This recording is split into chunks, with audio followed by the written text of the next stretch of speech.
परमेश्वर आपका सब कुछ चाहते हैं। परमेश्वर आपके जीवन का एक भाग नहीं चाहते।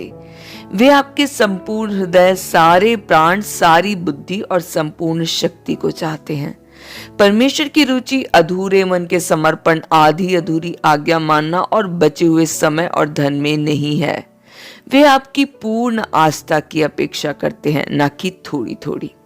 एक बार समरिया नगर की एक स्त्री यीशु से सर्वोत्तम समय, स्थान और आराधना की प्रणाली के विषय पर वाद विवाद कर रही थी। यीशु ने उससे कहा कि ये सब बाहरी दिखावे की सांसारिक बातें बेमतलब है। आप आराधना कहाँ करते हैं यह इतना अधिक महत्वपूर्ण नहीं जितना कि आप आराधना क्यों करते हैं, और यह कि आराधना करते समय आप अपने आप को परमेश्वर के प्रति कितना समर्पित करते हैं महत्वपूर्ण है। आराधना का ढंग गलत और सही दोनों हो सकता है। बाइबल कहती है, भक्ति और भय सहित परमेश्वर की ऐसी आराधना करे जिससे वह प्रसन्न होता है। इब्रानियों 12:28। जिस प्रकार की आराधना से परमेश्वर खुश होते हैं उसकी 4 विशेषताएं हैं। पहला, परमेश्वर तब प्रसन्न होते हैं जब हमारी आराधना यथावत या ठीक ठीक होती है। लोग अक्सर ऐसा कहते हैं, परमेश्वर के विषय में मेरा विचार है कि वह ऐसे परमेश्वर के बारे में अपने विचार बांटते हैं जिनकी आराधना करना उन्हें अच्छा लगता है, परंतु हम अपने फायदे और अपनी सुविधा के अनुसार परमेश्वर की छवि बनाकर उनकी आराधना नहीं कर सकते। वह मूर्ति पूजा है। अवश्य है कि आराधना का आधार परमेश्वर के वचन की सच्चाई पर आधारित हो, न कि परमेश्वर के विषय में हमारे विचारों पर। यीशु ने सामरी स्त्री से कहा था, सच्चे भक्त पिता की आराधना आत्मा और सच्चाई से करेंगे, क्योंकि पिता अपने लिए ऐसे ही आराधकों को ढूंढता है। यूहन्ना 4:23। परमेश्वर की सच्चाई से आराधना करने का अर्थ है जिस प्रकार उन्हें बाइबल में सच्चाई के साथ प्रकट किया गया है उसी प्रकार से उनकी आराधना करना। दूसरा, जब हमारी आराधना सच्ची होती है तब परमेश्वर प्रसन्न होते हैं। जब यीशु ने कहा कि आपको आत्मा में आराधना करनी चाहिए तो उनका इशारा पवित्र आत्मा की ओर नहीं था, बल्कि आपकी आत्मा की ओर था जो परमेश्वर के स्वरूप में बनी है। आप एक आत्मा है जो एक शरीर में रहते हैं, और परमेश्वर ने आपकी आत्मा को इस प्रकार बनाया है कि आप उनसे वार्तालाप कर सके। परमेश्वर की आत्मा के प्रति आपकी आत्मा का प्रत्युत्तर ही आराधना है। जब यीशु ने कहा अपने संपूर्ण हृदय, संपूर्ण प्राण से प्रेम करो, तो उनका अर्थ यह था कि आराधना वास्तविक और हृदय से होनी चाहिए। आराधना सिर्फ उपयुक्त शब्दों का उच्चारण नहीं है। जो आप बोलते हैं आपको वैसा करना भी चाहिए। हृदय से ना की गई प्रशंसा प्रशंसा नहीं होती है, वह व्यर्थ है, परमेश्वर का अनादर है। जब हम आराधना करते हैं तो परमेश्वर शब्दों के पीछे हमारे मन और हृदयों के भावों को देखते हैं। बाइबल कहती है 1 सामुएल 16:7 में, मनुष्य तो बाहर का रूप देखते हैं परंतु यहोवा की दृष्टि मन पर रहती है, क्योंकि आराधना में परमेश्वर में आनंद लेने की प्रक्रिया सम्मिलित है। अतः यह आपकी भावनाओं को व्यक्त करती है। परमेश्वर ने आपको भावनाएं इसलिए प्रदान की है ताकि आप उनकी आराधना भावनाओं के साथ कर सके, लेकिन आपकी भावनाओं का वास्तविक सच्चा होना जरूरी है, झूठा या नकली नहीं। परमेश्वर को पाखंड से घृणा है। वे आराधना में दिखावा या ढोंग या खोखलापन नहीं चाहते। उन्हें आपका सच्चा और वास्तविक प्रेम चाहिए। हम परमेश्वर की आराधना गलत ढंग से तो कर सकते हैं, किंतु हम उनकी आराधना झूठे मन से नहीं कर सकते। वास्तव में सिर्फ ईमानदारी ही काफी नहीं है, आप सच में गलत हो सकते हैं। इसलिए अंतरात्मा और सत्य दोनों ही आवश्यक है। आराधना सटीक और प्रामाणिक होना आवश्यक है। गहरी भावुकता और गहरी सिद्धांत पूर्ण आराधना ही परमेश्वर को प्रसन्न करने वाली आराधना है। हम अपने हृदय और बुद्धि दोनों का प्रयोग करते हैं। आज अनेक लोग संगति से प्रेरित होने को पवित्र आत्मा से प्रेरित होना समझते हैं, किंतु यह दोनों एक समान नहीं है। वास्तविक आराधना तब होती है जब आपकी अंतरात्मा परमेश्वर से बातें करती है, न कि संगीत के सुर से।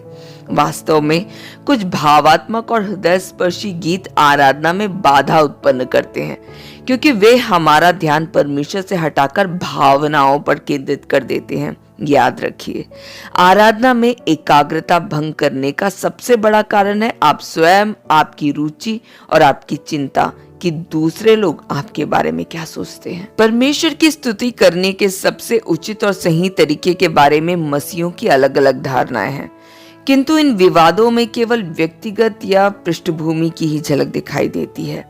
बाइबल में स्तुति के अनेक प्रकार बताए गए हैं। उनमें अंगीकार, गायन, जय जयकार, सम्मान में खड़े होना, घुटनों पर बैठना, नाचना, हर्षनाद करना, गवाही देना, वाद्य यंत्र बजाना और हाथ उठाकर स्तुति करना आदि।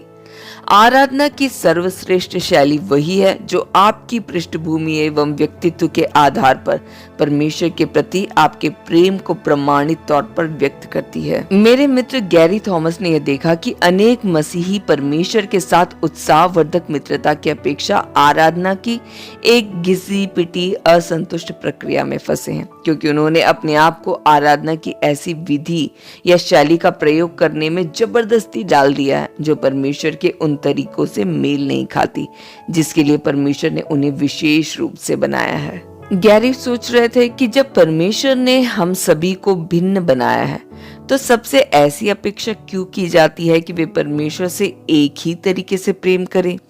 गैरी ने मसीही साहित्य पढ़कर और परिपक्व विश्वासियों का साक्षात्कार करके यह जाना कि मसीहियों ने 2000 वर्षों से परमेश्वर के साथ घनिष्ठता का आनंद लेने के लिए विभिन्न तरीके जैसे घर से बाहर, अध्ययन, गायन, पठन, नृत्य, कला, सत्कार, एकांत, संगति का आनंद लेना और अन्य कई गतिविधियों में भाग लेना आदि अपनाए। गैरी ने अपनी पुस्तक सीक्रेट पाथवेज में उन 9 तरीकों का उल्लेख किया जिसके द्वारा लोग परमेश्वर के समीप आए। प्रकृतिवादी वे लोग हैं जिन्हें परमेश्वर से प्रेम करने की अधिक प्रेरणा घर से बाहर प्राकृतिक वातावरण से मिलती है।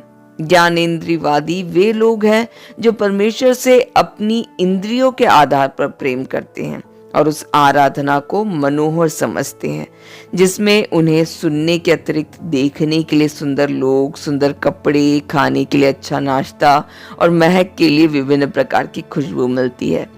परंपरावादी लोग परमेश्वर के समीप रस्मों, आराधना विधियों, प्रतीकों और अपरिवर्तनशील ढांचों के माध्यम से आते हैं। सन्यासी गण परमेश्वर से एकांत और सादगी में प्रेम करना पसंद करते हैं। कर्मष्ठ लोग परमेश्वर के प्रति बुराई का विरोध एवं अन्याय का सामना कर जगत को एक उत्तम स्थल बनाने का प्रयास करने के द्वारा परमेश्वर को प्रेम करते हैं। जिम्मेदार परमेश्वर के प्रति अपना प्रेम अन्य लोगों से प्रेम करके और उनकी आवश्यकताओं की पूर्ति में सहायक होकर दर्शाते हैं। उत्साही लोग परमेश्वर के प्रति अपना प्रेम उत्सवों के द्वारा प्रकट करते हैं। विचारशील श्रद्धा प्रकट करने के द्वारा परमेश्वर से प्रेम करते हैं। बुद्धिजीवी लोग परमेश्वर के प्रति अपना प्रेम अपने मस्तिष्क के ज्ञान के आधार पर प्रकट करते हैं। सबके लिए एक आकार जैसा कोई तरीका नहीं है जो आराधना और परमेश्वर के साथ मित्रता करने के लिए पर्याप्त हो। एक बात तो निश्चित है, यदि आप वह बनकर यह करें जो परमेश्वर आपको कभी भी बनते हुए नहीं देखना चाहते, तो आपके द्वारा परमेश्वर की महिमा कभी नहीं हो सकती। परमेश्वर तो आपको वही देखना चाहते हैं जो आप हैं, जिसमें सच्चे भक्त पिता की आराधना आत्मा और सच्चाई से करेंगे, क्योंकि पिता अपने लिए ऐसे ही आराधकों को ढूंढता है। तीसरा, जब हमारी आराधना विचारपूर्ण होती है तो परमेश्वर आनंदित होते हैं। यीशु का यह आदेश परमेश्वर से अपने संपूर्ण मन से प्रेम करो का उपयोग नए नियम में 4 बार दोहराया गया है।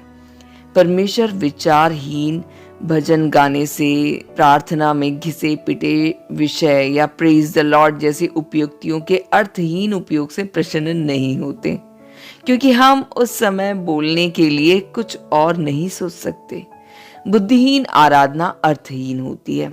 आपकी बुद्धि का प्रयोग अवश्य करना चाहिए, यीशु ने विचारहीन आराधना को बक ना करो कहा है। यहाँ तक कि बाइबल के शब्द भी बार बार दोहराने से अर्थहीन हो जाते हैं और हम उनके अर्थ के बारे में सोचना छोड़ देते हैं। आराधना में नवीन शब्दों और तरीकों के द्वारा परमेश्वर को सम्मान देने का प्रयास करने की अपेक्षा घिसे पिटे शब्दों को दोहराना अत्यंत सरल होता है। इसलिए मैं आपको बाइबल के अनेक संस्करण पढ़ने के लिए प्रेरित करता हूँ। इससे आपकी आराधना की अभिव्यक्ति का विस्तार होगा। प्रशंसा, स्तुति, हालेलुया, धन्यवाद या आमीन के बिना परमेश्वर की स्तुति करने का प्रयास कीजिए। यह कहने की अपेक्षा हम मात्र आपकी प्रशंसा करना चाहते हैं। समांतरण शब्दों की सूची तैयार करें और नए शब्द जैसे सम्मान, आदर, मूल्य, श्रद्धा, गौरव और सराहना प्रयुक्त कीजिए। इसके साथ ही निश्चित एवं स्पष्ट रहे, यदि कोई व्यक्ति आपके पास आकर 10 बार कहे मैं आपकी प्रशंसा करता हूं, तो शायद आप सोचे किस लिए। आप 20 शब्दों की प्रशंसा की अपेक्षा सराहना के 2 निश्चित शब्द ग्रहण करना पसंद करेंगे। परमेश्वर भी यही चाहते हैं। परमेश्वर के अलग अलग नामों की सूची तैयार करना और उन पर ध्यान केंद्रित करना भी एक दूसरा तरीका है। परमेश्वर के नाम मनमाने नहीं हैं, वह सभी उनके स्वभाव के विभिन्न गुणों की व्याख्या करते हैं। पुराने नियम में परमेश्वर स्वयं को नए नए नामों के द्वारा इज़राइल पर प्रकट करते रहे और वे हमसे अपेक्षा करते हैं कि हम उनके नामों की स्तुति करें। परमेश्वर चाहते हैं कि हमारी सामूहिक आराधना सभाएं विचारशील भी हो। पौलुस ने एक पूरा अध्याय 1 कुरिन्थियों 14 इसी के लिए समर्पित किया है और अंत में उन्होंने लिखा, पर सारी बातें शालीनता और व्यवस्थित रूप से की जाए। इसी से संबंधित एक विषय और भी है। परमेश्वर चाहते हैं कि हमारी आराधना सभाओं में उपस्थित अविश्वासी भी हमारी आराधना को समझे। पौलुस ने कहा है, नहीं तो यदि तू आत्मा ही से धन्यवाद करेगा तो फिर अज्ञानी तेरे धन्यवाद पर आमीन कैसे कहेगा, क्योंकि वह तो नहीं जानता कि तू क्या कहता है। तू तो भली भांति धन्यवाद करता है परंतु दूसरों की उन्नति नहीं होती। आपकी आराधना सभाओं में उपस्थित अविश्वासियों के प्रति संवेदनशील रहना बाइबल का एक आदेश है। इस आदेश को अनदेखा करने का अर्थ है आज्ञा ना मानना और प्यार ना करना। चौथा, जब हमारी आराधना व्यवहारिक होती है तो परमेश्वर आनंदित होते हैं। बाइबल कहती है, अपने शरीर को जीवित, पवित्र और परमेश्वर को भावता हुआ बलिदान करके चढ़ाओ, यही तुम्हारी आत्मिक सेवा है। रोमियो 12:1। परमेश्वर को हमारी देह की आवश्यकता क्यों है?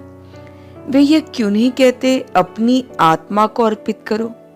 क्योंकि आप इस ग्रह पर अपनी देह के बिना कुछ भी नहीं कर सकते। अनंत राज्य में आपको एक नवीन, सुधरी हुई, उन्नत देह प्राप्त होगी। आपने लोगों को यह कहते हुए सुना होगा, आज मैं सम्मेलन में भाग नहीं ले सकता परंतु आत्मा में मैं आपके साथ रहूंगा। क्या आप इसका अर्थ समझते हैं? यह व्यर्थ की बात है, इसका कोई अर्थ नहीं। जब तक आप इस पृथ्वी पर है, आपकी आत्मा वही होगी जहां आपकी देह है। यदि आपकी देह वहां नहीं है तो आप भी वहां नहीं होंगे। आराधना में हमें अपनी देहों को जीवित बलिदान करके चढ़ाना है।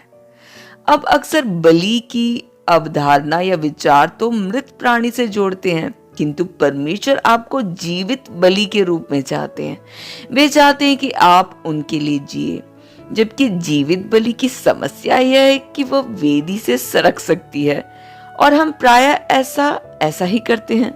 हम रविवार को यीशु के सिपाही आगे कदम मार वाले गाने गाते हैं और सोमवार को हमारा सिपाहीपन समाप्त हो जाता है।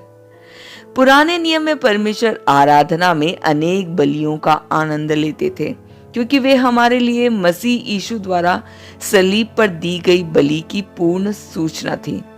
अब परमेश्वर दूसरी प्रकार की बलियों से प्रसन्न होते हैं। धन्यवाद, प्रशंसा, नम्रता, पश्चाताप, धन की भेंट, प्रार्थना, दूसरों की सेवा, अभावग्रस्त लोगों की सहायता, बलि आदि। दाऊद ये कहते थे कि सच्ची आराधना का एक मूल्य है। उन्होंने कहा, मैं अपने परमेश्वर यहोवा को सेंतमेंत के होम बलि नहीं चढ़ाने का। 2 सामुएल 24:24। आराधना के लिए हमें हमारी आत्म केंद्रितता का मूल्य चुकाना पड़ता है। एक ही समय में आप परमेश्वर और स्वयं दोनों को ऊपर नहीं उठा सकते। आप आराधना इसलिए नहीं करते कि लोग आपकी प्रशंसा करें या आप स्वयं को सराहे। आप जानबूझकर अपने आप पर से अपना ध्यान हटाते हैं। जब यीशु ने कहा तुम यहोवा परमेश्वर को अपनी संपूर्ण शक्ति से प्रेम करो, तो उन्होंने आराधना के लिए प्रयास और शक्ति की आवश्यकता की ओर इशारा किया। आराधना सदैव ही सुविधाजनक या आरामदायक नहीं होती, और कभी कभी तो आराधना केवल इच्छा की बलि होती है। निष्क्रिय आराधना एक विरोधाभास है। ना चाहने पर भी जब आप परमेश्वर की प्रशंसा करते हैं, थकावट के रहते हुए भी जब आप आराधना करते हैं, या दूसरों की सहायता करते हुए जब आप निठाल हो जाते हैं और तब आप परमेश्वर की आराधना की बलि अर्पित करते हैं, तो परमेश्वर प्रसन्न होते हैं। इंग्लैंड के एक आराधना लीडर मैट रेडमैन बताते हैं कि उनके पास्टर ने अपनी कलीसिया को आराधना का वास्तविक अर्थ कैसे सिखाया।